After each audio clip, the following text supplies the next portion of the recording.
I want to do things a little bit differently going forward when I review books. I want to take certain things, points that stood out for me and come and share my take on it as I see it. There's 12 things that really stood out for me in part 2 of The War of Art by Steven Pressfield. First thing is that amateurs dream and pros do. They take action. If you're just inspired, you're not an artist. You're a spectator with a vision board or a dream board. The biggest lie is that professionals feel like it. It looks like the pro or the artist that creates actually felt like it, right? He got inspired and he has so much mood and energy and vibe to create this thing or to take action or to do great things. They don't feel like it. Most often they don't. That's why they say discipline or greatness is doing the most difficult things but making it look easy, right?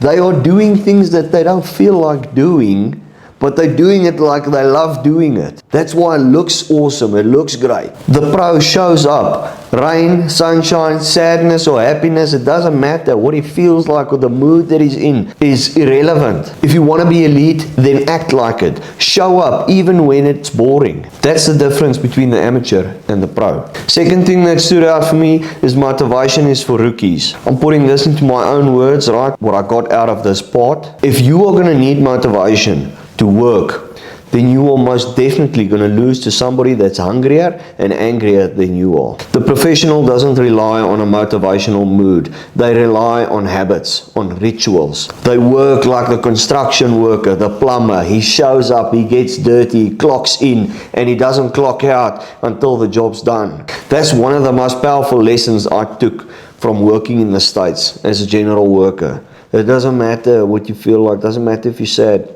my man, doesn't matter if you miss your wife or your mommy and your daddy, or if it's tough. There's work to be done. You've got to clock in and you can clock out when the work's done. Curiosity is not going to make you great. Commitment will. And the big thing I took home from the States is you're not being blocked by the world or your government or your parents or by your creator. You are not being blocked, you are soft. Lean into the pain, bleed for it, work for it, earn it. Third thing that stood out for me is the day you turn pro. You don't become pro when you get paid, you become pro the day when you stop negotiating with your inner coward. When you stop listening and arguing and going back and forth with that inner part of you that wants to bring in the resistance, that wants to invite the resistance, that constantly wants to talk about it and say, listen, let's wait with this, let's wait with that, let's not do it today, I don't feel like it now. The day you tell that inner coward to sit down and shut is the day when you become pro. The turning point is internal. There's no applause, there's no clapping, there's no parade, nobody's going to say well done. It's just inside, a quiet, violent decision.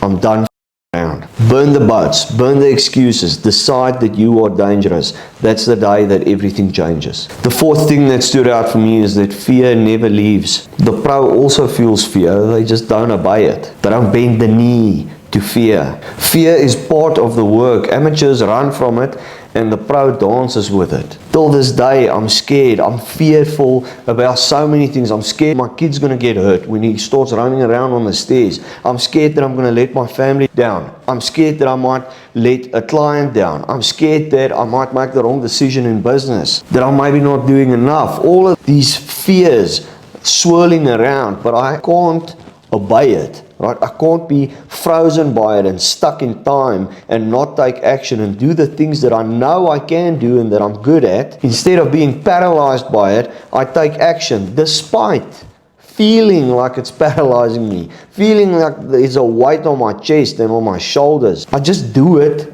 even though I'm scared. And when you conquer the inner coward, right, that thing called resistance, you're going to stop waiting for fear to go away and you're just going to outwork it. The fifth thing that stood out for me here, and this one hit hard, is that you are not tired, you are just undisciplined. In the past couple of weeks, a whole bunch of times I felt like, yes, I'm just not in the flow. Hey, I'm just not creative. I'm tired, I'm anxious, I'm this, I'm that.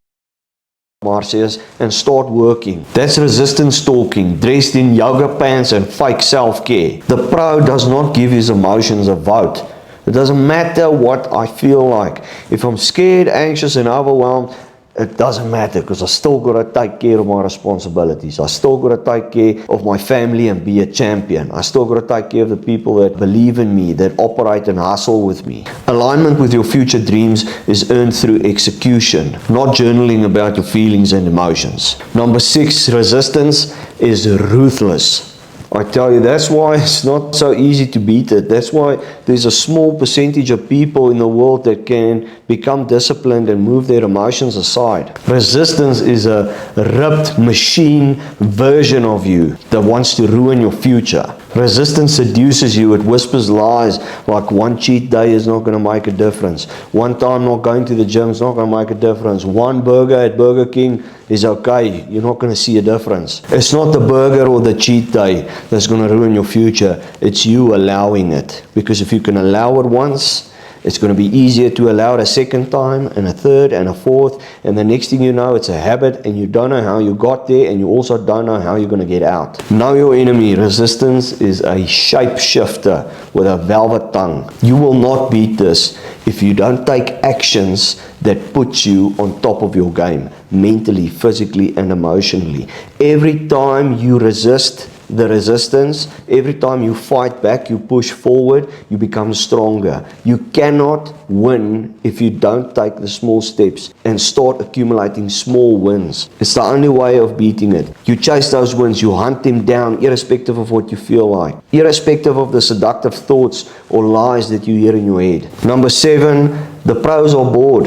They do it while being bored. All the amateurs are out here chasing dopamine hits while the professional chases results. The work gets boring. The repetition is not sexy. I know this. I feel this. Sometimes I create a whole bunch of shit on the side for myself to do because I get bored and I want action. I want thrill. I want pressure. I want stress, because I've conditioned my mind to chase dopamine hits, to solve problems. So when I don't have any problems and I'm doing the boring, unsexy work and I'm doing it good, then I'm not getting that thrill, right? I need some problems to solve. And it's a self-destructive trait or characteristic. And if I continue to develop that habit and feed that habit, then it's going to steal or ruin my future. I'm being real with you guys here. The things that I struggle with and like the revelations that come to my mind. Even though the work is boring and it's unsexy, that is the price of mastery. And mastery is what's going to get you paid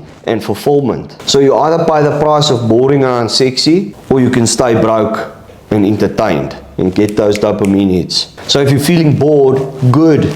It's a good sign you are doing it right. And I'm going to focus deeply on this in my personal life and in my business. I'm going to stop messing around, because I am the one person that gives myself the most anxiety and the most stress, because I want to do 7 or 8 things simultaneously, diluting myself, and then I wonder why I'm not creative, why I don't feel inspired. It's because I don't want to do the boring and unsexy work. If you double down on the 1 or 2 things that you are good at, and instead of trying to do more, but you do the things that you currently can do better, that is when you 5 or 10x your income and 5 or 10x the joy and fulfillment that you get out of life. Number 8, the professional has no plan B. The reason why most people don't go all in is because they still have a sort of a plan B, or hopefully they still can be rescued. Pros don't flirt with fallback plans. That tension, the do or die tension, is what creates brilliance. You will never perform like a beast if you have soft landings everywhere.